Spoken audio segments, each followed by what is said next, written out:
We did over here at Shane Shul. It came up the idea of making everything that we do Dorchin Numen with Moshiach. In other words, the Rebbe said, mainly in Chai Sardan and Beis, that all aspects of Avodas Hashem have to be done in a way that they're permeated with Moshiach. And we had a whole share about the fact that the Rebbe says that is the shar of the shlichus and what that means and how that means it's very important for our Avodas Hashem. So what I want to do is take a very practical example of something in our Avodas Hashem and talk about what it would mean for it to be Dorchin Numen with Moshiach. Understand when we daven? What? Understand when we daven? Yeah. That's a good start always. Seriously. So if we'll analyze Shemoneh Esrei, that's the example that I want to use, so we'll get an idea of what Shemoneh Esrei looks like when it's Dorchin Numen with Moshiach, and I think Shemoneh Esrei is a kind of an easy example. But from there, what I want to do is bring out how it's not limited to Shemoneh Esrei. The same way that we look at Shemoneh Esrei and try to make Shemoneh Esrei Dorchin Numen with Moshiach, we could also do something similar with any other mitzvah. Okay, but we're going to... The rest of the davening too. The rest of the davening too, for sure, absolutely. So let's start from the beginning. So why do we have a Shemoneh Esrei? Why do we have a fixed set of words, a fixed text that we have to say for our davening? Right? If davening is avodah Hashem b'lev, right? We are serving Hashem with our heart. We're serving Hashem with our emotions. So why is it put into certain words that you have to say these words, and that's how you daven?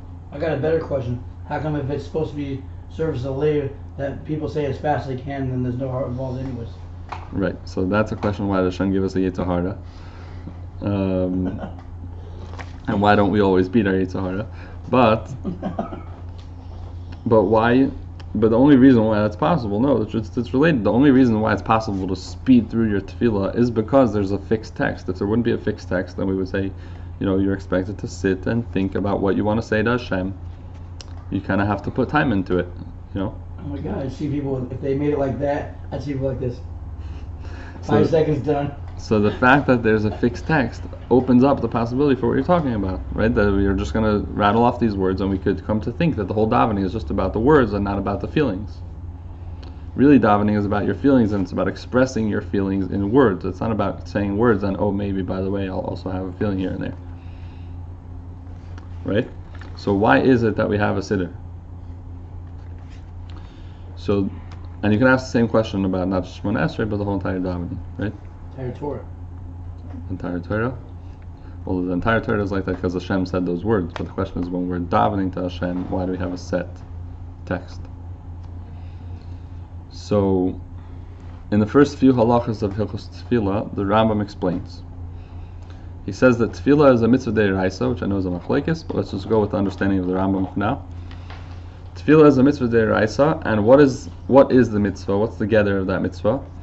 Is that every day a person should do 3 things. 1 is you have to praise Hashem. 2 is you have to ask Hashem for the things that you need. And 3 is to thank Hashem for the good things that He gave you. There's no set number of times you have to do this. It could be once. Once is the minimum. But other than that, there's no Shachris Mincha Ma'ariv. There's no set number of times.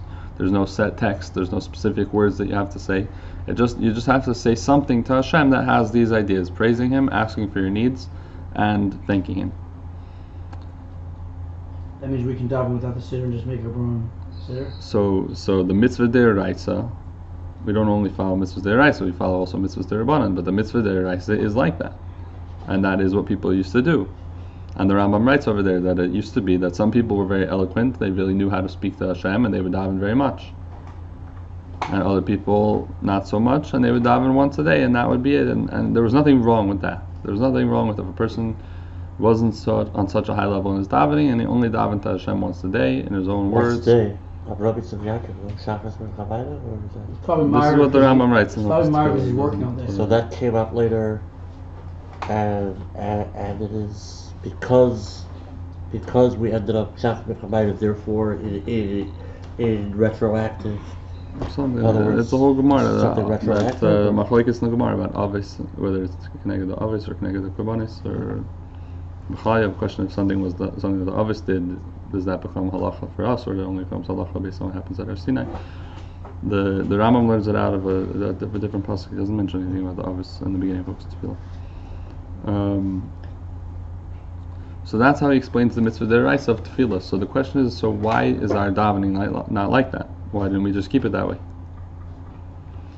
So he explains basically that there's a thing called Golus, and what happened was, after the Churban, the Yidden were sent into Golus, and since they were sent into other countries besides Eretz Yisrael, so the next generation that was born there, they weren't so fluent in Lashon HaKodesh. And being that they weren't so fluent in Lashon HaKodesh, so it wasn't so easy for them to daven, and the only way they really could daven and say what they wanted to say was if they mixed in words from other languages and they kind of put together to feel a little bit of Lashon HaKodesh, a little bit of whatever languages they knew.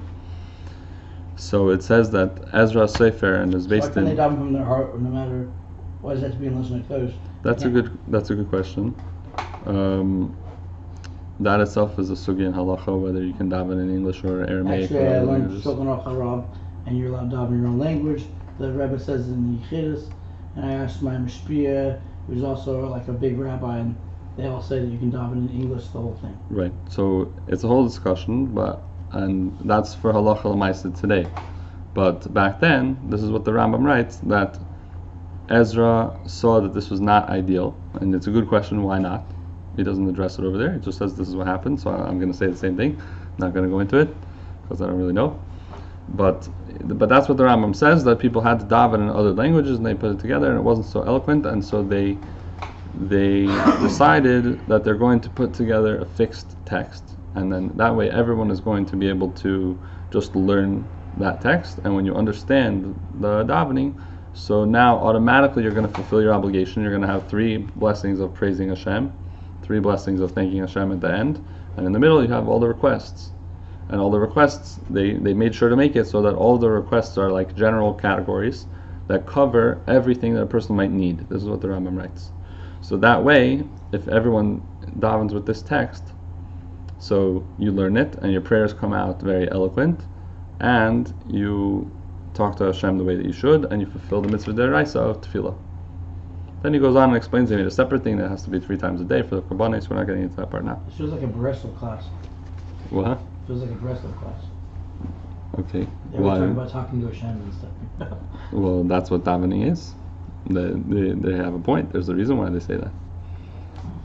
But they have a thing about going out to the forest and just talking to Hashem. Right. So that's in a way similar to what davening used to be, but for us, the Chachamim put together a siddur, and they also use a siddur. They just say you should do an additional thing where you also go talk to Hashem. So what comes out of this is that the text of Shemoneh Esrei is basically there to serve as a tool to help us express our emotions towards Hashem appropriately. In other words, it's not about that I have to say the words of the Shemoneh Esrei, and that's the mitzvah, is to say these words. It's, again, the mitzvah is to express certain emotions of praise and asking for my needs and thanking Hashem. And the siddur is just guiding us to be able to do it in the best way, in the most eloquent way, in Lashon HaKodesh. So it's really about guiding us to feel certain emotions, right? And then we just happen to also express the emotions in speech. So if we want to take our Shemoneh Esrei and make it Dorchei Numu with Moshiach, so then what we have to do is, first of all, we have to study the Shemoneh Esrei and just see. We have to get an initial look at it. We have to say, okay, so how much is it already pretty much about Moshiach, or is it not about Moshiach very much? Like, we have to kind of just look at it and see what the Shemoneh Esrei is.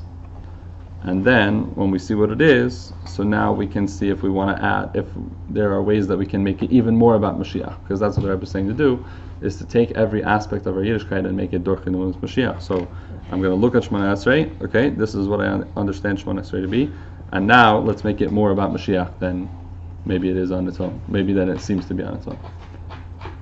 Make sense? And you can see already that same type of thinking we could apply to any mitzvah. We could say, what is tefillin? Let me go learn what tefillin is, and how much of tefillin is there explicitly something about Moshiach, and then where is there a deeper explanation that is going to make it even more about Moshiach. Okay? But again, we're sticking to Shemoneh Esrei. But I'm just trying to point out that it's not, this type of thinking is not limited to Shemoneh Esrei. So I took a look at Shemoneh Esrei before the shir, And basically, I looked at it also 3 times a day for the last few years. So hopefully I thought about it a little bit. Hopefully you guys did too. So I hope this shouldn't all be new to you guys, I hope. So basically the way I see it is there's 3 categories we can split it into with regard to Inyan Gula Mashiach. So there's certain brachas that are explicitly talking about Mashiach. There's no getting around it. The subject of the bracha, or at least of a certain line in the bracha, is about Mashiach, right? So we'll talk about which ones in a second. But that's one category. The second category that I have is things that don't mention Mashiach explicitly, but if you think about it a little bit, Mashiach is right below the surface, and you'll see what I mean soon. And then I have a third category that's a little bit less obvious, that it's More like Parnasa, basically the Parnasa one. Let's see. So the third one is going to be things that really Mashiach doesn't even appear to be right below the surface. It doesn't even superficially seem like it's talking about Mashiach at all, and yet I could find an explanation of it somewhere in a sefer or something that makes some kind of connection to Mashiach. So that's kind of going to be the third, the third kind of most distant category, if you will. Okay. And all of these things we can. Shemoneh Esrei, there's so much written on it, and you could analyze every 2 words and everything, so you could go very deep into this stuff, but we're just going to stick to a very basic, simple analysis of Shemoneh Esrei, and we can always go deeper another time. Okay, so let's first deal with the first 2 categories. First category again was things that are talking explicitly about Mashiach. So which brachas explicitly talk about Mashiach? So I have here Aves, Ata Gibor, Re'ena, Tekam B'Shefer Gadol, B'nai Yerushalayim, Es Tzamach David, and Ritzei. That's Ata Gibor. The beginning of it is Ata Gibor. The end is Mechayim Esim. Same thing. So Aves, it mentions Umevi Goyal Livnei V'neim. Right? So Aves is one of the first 3 brachas. It's part of the praises. That means you're praising Hashem for sending us a Redeemer, for sending us Mashiach. So right there you have a praise, you're expressing faith that this thing is going to happen, that it's real, right? So the Siddur is helping you to realize that is something that you have to praise Hashem for, the fact that He's going to do this. Second bracha, Ata Gibor. A bunch of times we mentioned Mechayim Esim, right? Techiyas Esim is obviously the culmination of Yemei Mashiach. Yeshua. Right, again, right, we're always mentioning Matzmiach Yeshua. Yeshua is generally, doesn't have to be talking about Mashiach, but obviously the ultimate Yeshua is Mashiach, and it normally is referred to in that way. Tshuva we'll get to soon, but it's good, you're already making connections. Matzmiach Yeshua, Sabach. Mashiach comes around. Yeah, sure. Matzmiach literally means makes it sprout, it makes it grow. When right? Mashiach comes, we're going to have a lot more das. So hold on a second, we're doing one category at a time. So it's good that you're making the connections, since we're not up to it yet. But I'm glad that you figured this out on your own, because like I said, it's not deep stuff, so this shouldn't be like incredible new insights. Okay? The next one that's explicitly about Mashiach is Re'ena V'Anyenu, right? Or Goyal Yisrael, like you mentioned before. Tekab B'Shefer Gadol. We ask Hashem to blow this great shofar. That's to explain in Chassidus what it really means. Not necessarily is it going to be a great sound of a shofar, just by the way. What about Rifa'inu? So Rifa'inu does not explicitly mention Mashiach. Right now we're doing a category that is explicitly, no doubt about it, talking about Mashiach. I think the whole thing's about Mashiach. We're getting there, just one step at a time. So Tekab B'Shefer Gadol, let's keep it Goliath. B'nai Yerushalayim, ask Hashem. What? Shiva that shirt we're going to come back. So is it Beferish indisputably talking about Sanhedrin? Is it? You tell me. I don't know. I think It doesn't mean just. See, you're already talking Mashiach, so you see it as it's talking about Sanhedrin. Okay, so is it Beferish? No, I don't know. No, of course there's no decision in the now. But which category do you put that into? I was thinking that, I could be wrong, I was thinking that Sheftenu is Lav Dafka talking about Mashiach. Maybe it's talking about just give us good judges, give us good Rabbanim, things like that. We have, we don't have that great Rabbanim, sorry. No, but Kavar Yishai. Probably like talking very about high- Kibbutz Sheva, but Sheva. Okay, could be. Yeah, could be. The truth is in the footnote of the Siddur here they put Yeshai pasuk, that it's based on the pasuk in Yeshai that's talking about the Gula. Yeah, so it could be. We could look up different Pirushim on the Siddur, but again, this whatever we could argue about the categories. I was keeping this category as a very, very explicit, no doubt about it. There's no way around the fact that this is talking about Moshiach. Hashiva Shetenu, even if a person be wrong, there's at least a person could argue that maybe it means something else.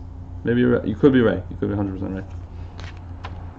Okay, Bnei Yerushalayim. Again, there's no dispute about that one. Es Tzemach David Avdecha, right? We're davening for Machos Beis David. And in Ritzei, we say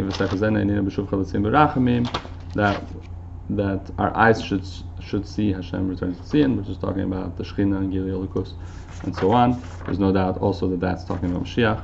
And just for good measure, we also have at the end Yul Ratzon that mentions Yehi Ratzon L'Fanecha, that mentions the building of the Beis Hamikdash. So just keeping the category at the most strict requirement that it must be explicitly, unmistakably talking about Mashiach. Shemoneh Esrei has 7 out of 19 brachas that are beferish talking about Mashiach. That means you need no further thought whatsoever, just to say the literal taich of the word, not the taich, but to think the literal meaning of the words. And you're already davening 7 out of 19 brachas for Mashiach 3 times a day. That's 21 times a day that you are expressing emunah and tzipiyah for Mashiach. Just by doing nothing other than reading the words exactly as they are.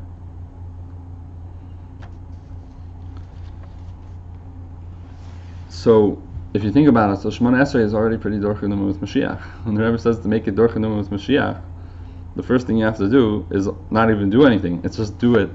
Just do the basic task, and you're already thinking about Mashiach quite a lot every day, 3 times a day. 7 times for tefillah. Okay, now we'll get into what Yeshua is excited about. The ones that really are, they're also about Mashiach. How could you say that's not about Mashiach? Right? So that's the second category. Right below the surface, these are also talking about Mashiach. So first you have Choin and Adas, right? That we ask Choin and Adas, we ask Hashem for Chochmah, Bina, and Das. So Chochmah, Bina, Das, is that talking about Mashiach? What do you mean? It just means I want to be smart, I want to learn Torah, I want to understand, right? No, but when are you going to have the most Chochmah, Bina, and Das? When are you going to have the most of those qualities? When is that going to be B'shleimus, your Chochmah, Bina, and Das? Is when Mashiach comes, right? And the same thing with all of these. Hashivenu, we're asking Hashem to help us do tshuva. So when is your tshuva going to be b'shleimus and you're never going to do an avera again?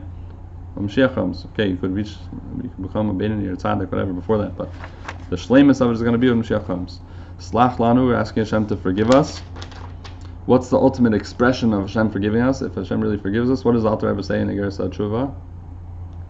Is that if we wouldn't sin again, so we know for sure Hashem forgives us and we would be redeemed immediately. Only because we're going to sin again, that's why we don't get redeemed immediately when we say Slach Lanu. So what's the ultimate expression of forgiveness for our sins is that Hashem would bring Mashiach. Okay, Rifa'inu, we're asking for health. Are you asking for mostly good health some of the time for most of the people? Or are you asking for all good health all the time for all the people? So when are you going to get that? When Mashiach comes, right? Also the fact that Eibishter is going to take away all the sickness. That's what I'm saying. When do you have the shleimus of health for everyone all the time? Oh, That's when Mashiach comes. So Baruch Aleinu, you're asking for Parnasa. So when are you going to have to never ever have to worry about Parnasa again? When it's Madana Mitzuyim Ka'afar, when all the things are plentiful like dust, right? When Mashiach comes, Madana Mitzuyim Ka'afar. So you're asking for Parnasa. So the most Parnasa you're ever going to get is when Mashiach comes. Okay, now I have Hashiva Shetenu, mentioned about the judges, the Sanhedrin, or the Rebbe touches it up in the Sicha of the Rebbeim also. You could put that in there as a kavanah that the Rebbeim are like the Sheftenu V'Yitzenu. When are we going to get all of that back? When Mashiach comes. The Malshinim is talking about enemies of the Jewish people. When are the enemies of the Jewish people going to finally be defeated? When Mashiach comes. In the Chabad we have a minhag that we stop at a certain point to signify the difference between Shalosh Klippas Atmeis and Klippas Nega. that we want all of them to be destroyed, but we recognize Klippas Nega is not as bad as the Sachnia, whatever, not for now. But so really that bracha is also talking about destroying Klippa. When is there going to be no more Klippa? When Moshiach comes. I feel like a broken record already. Okay, Allah Tzadikim, we ask Hashem to reward us for trusting Him and for serving Him, right? And that we shouldn't be embarrassed by it. So when is the ultimate reward, and when is our trust and our faith in Hashem going to be ultimately revealed to have been a good thing? When Moshiach comes. Shmak Leinu. Shmak Leinu means Hashem should hear our prayers. We can daven for anything we want. First of all, we're just realizing now that everything we're davening for is really Moshiach. So Shmak Leinu is just hear everything we said before, and that already means send Moshiach. But Shmak Leinu also anything else that you could want, whatever, this is all shir for itself. But anything that a person could want, you're going to have it the most when Moshiach comes. So anything you could think of, don't worry, Moshiach is going to bring it. So Shmak Leinu also. And finally, Sim Shalom, right? You're asking for peace for the whole Jewish people. When is there going to be the ultimate peace for the whole Jewish people? When Moshiach comes. What? So I have 2 left. So with these 2 categories, we covered 17 out of 19 brachas. So we went from 7 that you just have to pasha think Pirush Amilis, and another 10 that if you just think about the big picture, you want the shleimus of this thing instead of like a small partial version of this thing. So now you're up to 17 out of 19 brachas. Now I would argue, if you have 17 out of 19 brachas that you're asking for Mashiach, your Shemoneh Esrei is pretty dorchinum with Mashiach. Okay, we probably don't need to say all 19 brachas of Shemoneh Esrei have to be dorchinum with Mashiach.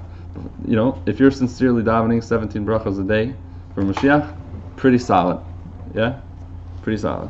But not if we're in goals afterwards though.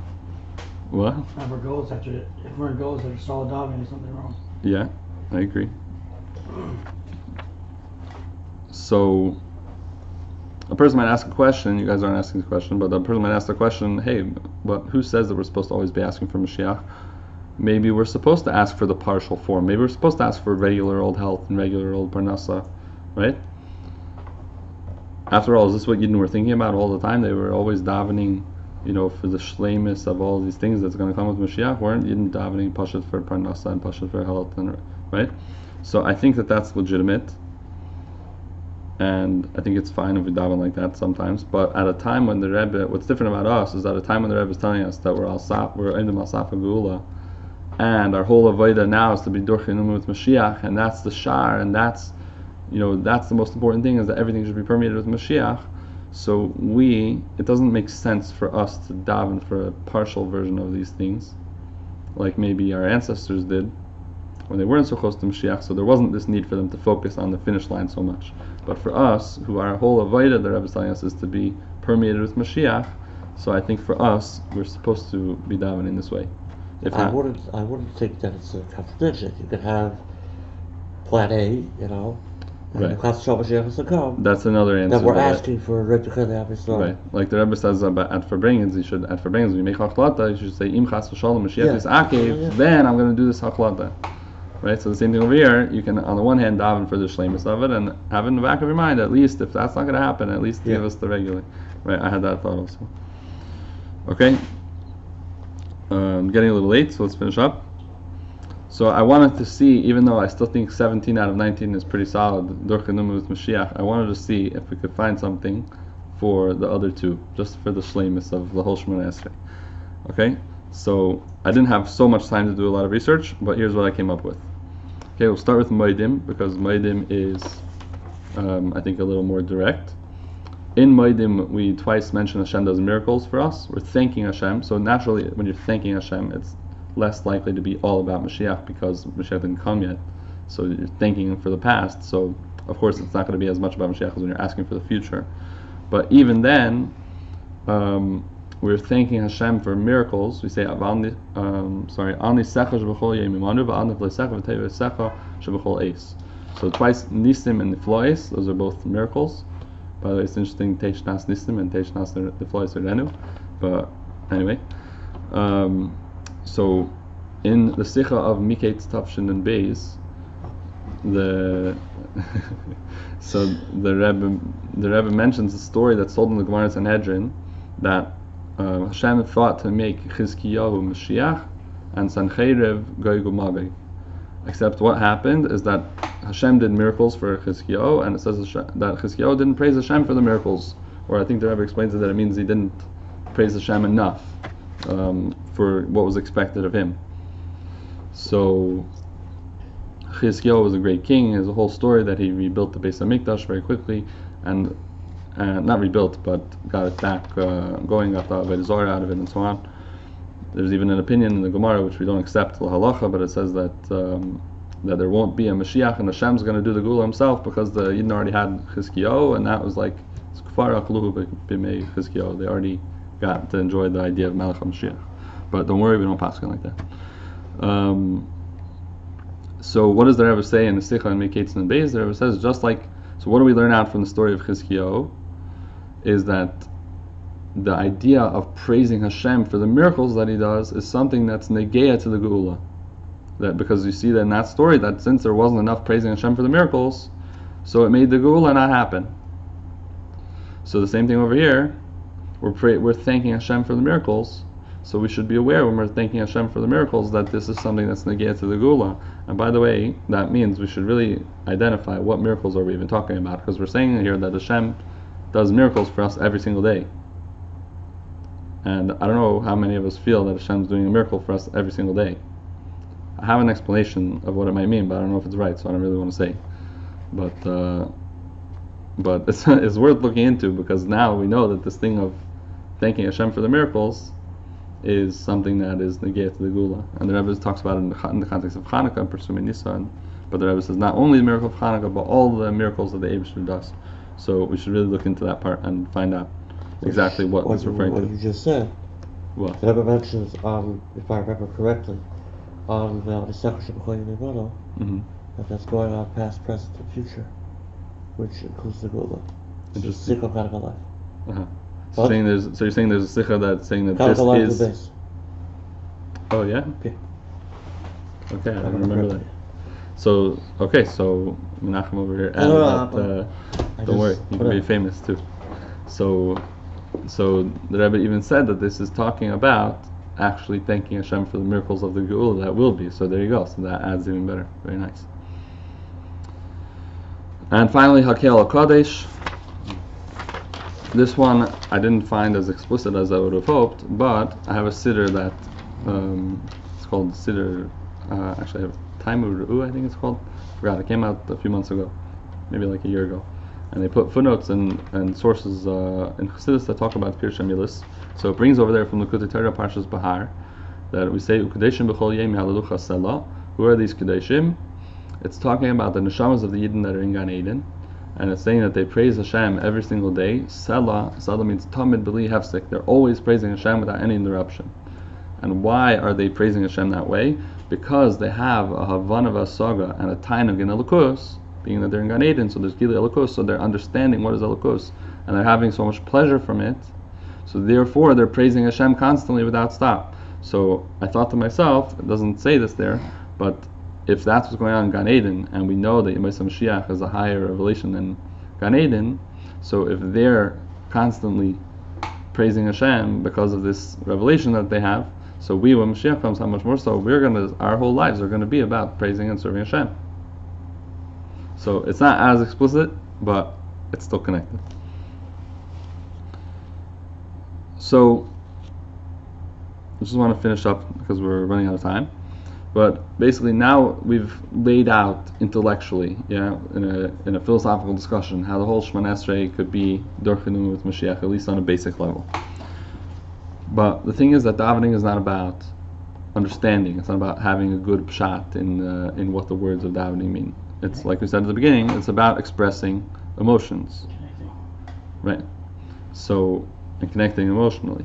So, what happens if I know when I give a class that this is what the Shemoneh Esrei is talking about? All these things, it's talking about Moshiach here, Moshiach there, or whatever. But when I go daven, what if I'm not feeling it?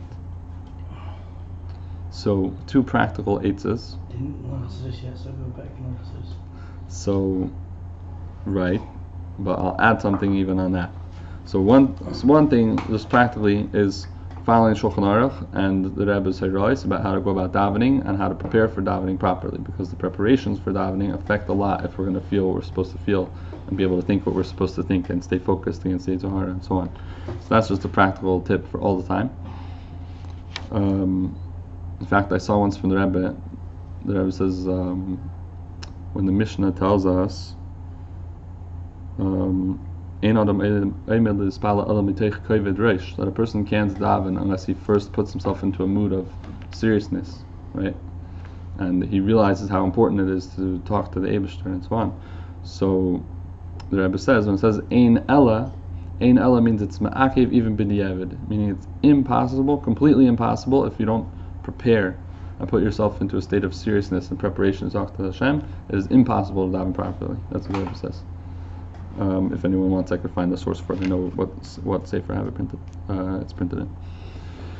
So that's just one general thing about davening, and more specifically, if you're not relating to the tefillas in this way, so like Yeshua said, you want to learn Chassidus, but like we talked about in the previous shirim, the Rebbe explains in Sichos of the Aleph that there, Balak and Veschanan especially, that there's a maila in learning specifically Chassidus that's talking about Moshiach, and especially if we want to make our davening more permeated with Moshiach. So which Chassidus, all Chassidus is going to help us with our davening, but which Chassidus do you think is going to help us make our davening the most Mashiach-tic? Is the Chassidus which is about Mashiach. Not to put down other Chassidus, but the way the Rebbe says it is, we have to increase in all learning Chassidus with a special emphasis, and there's a special Maila and Ilim Yichedes on Pnimius Torah that's Medvara in Yonei Geula. Sometimes you can relate the regular Chassidus to the Var Malchusa. For sure, right? Like when I was doing my Mayim Rabin, somehow related that thing to... Right. But the only way, what I like to say about that is, the only way you're going to be able to connect Chassidus which is not explicitly talking about Mashiach to Chassidus which is explicitly talking about Mashiach, so you have to learn them both. You have to also learn stuff that's explicitly talking about Mashiach. When you do, so you'll be able to branch out and connect and say, oh, that's really talking about Mashiach too. I didn't even realize. Oh, Bri Yesh Ma'ayin is also talking about Mashiach. My shiur for 2 years, every night was Devar Malchus. So, and that allows you to take Mayim Rabbim and connect it to the Devar Malchus. If you hadn't learned the Devar Malchus, you would never be able to take the Mayim Rabbim and connect it to the Devar Malchus, right? Yeah. So, and I would like to suggest that maybe this is what the Rebbe means in the Sikha of Eschanan and Al, that we didn't do the shir over here, the shir in a different shul, but the Rebbe says, you should gaze at the Geula, be misbeinin on the Geula, and that will bring shleimus into, the Rebbe says there, your Torah, Avodah, and Gemilas Chasadim. So the Rebbe says there, Avodah in that quote means davening, Avodah Shabalev. So the Rebbe is saying that learning and being misbeinin on Yonei Geula Mashiach will also bring, it says all three, Torah, Avodah, and Gemilas Chasadim, but I'm just emphasizing here, because we're having a shir about Shemoneh Esrei, that it'll bring your davening to be b'shleimus also. In Mayim Rabin that says those three things, it relates to Parnasa, Banim, and health, which correspond to 3 of Noach's children. Interesting. So those are two practical eitzes to try to, if you're Pel Mamish, not feeling the emotions that we're talking about with this davening, so those are two ways to go about it, is to work on the preparations of davening, and also to keep learning and keeping misbeinin on Yonei Geula Mashiach, and naturally these feelings will come more natural. So, just to finish off, I said that I don't want this shir to be only a shir about Shemoneh Esrei. We're just using Shemoneh Esrei as an example. So, I think for any given mitzvah, or any inyan, or any minhag, or any whatever, we can always apply the same type of thinking that we applied for Shemoneh Esrei. You have those parts of it that are explicitly about Mashiach, right? And then those parts where maybe Mashiach is just below the surface, you have to think about it a little bit extra, and you'll see that Mashiach is in there. And then there could be parts that Mashiach is not so explicit at all, but if you research in Sfardim that are talking about Mashiach, or you really understand what Chassidus is saying about it, then you will often find that there is an explanation that's connected to Mashiach.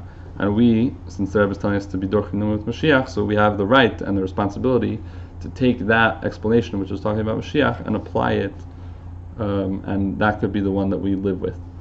And the Rebbe even says something similar, and I'll finish with this. I believe it's Chanukah Tafshin and Aleph. I remember seeing the B'suras HaGeula. Maybe you'll tell me if I have the wrong Meir Malkim, but I didn't get it. I wanted to check it out before the share. I didn't have a I chance. read Mitzvahs Ner Chanukah. There's a big thing on there. But I wonder if that's similar to the Maimon Mitzvah Ner Chanukah.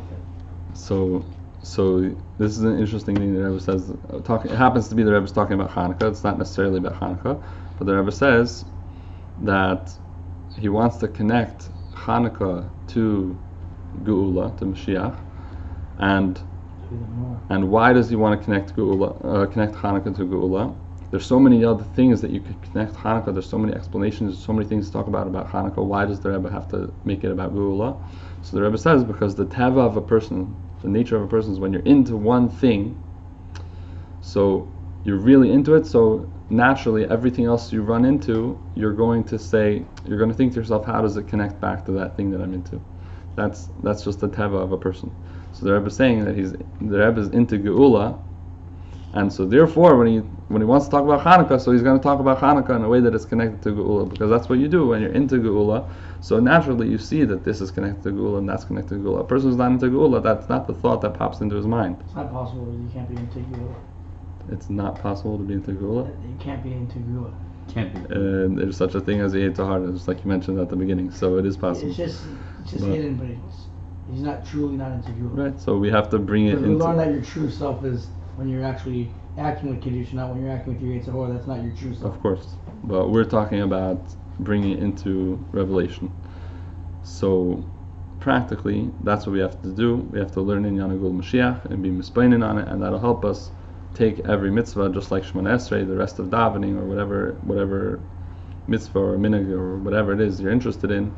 If you learn in Yanagul Moshiach that's connected to that thing, you'll figure out a way to make it Dorchanum with Moshiach. Moshiach now. Shkoyach.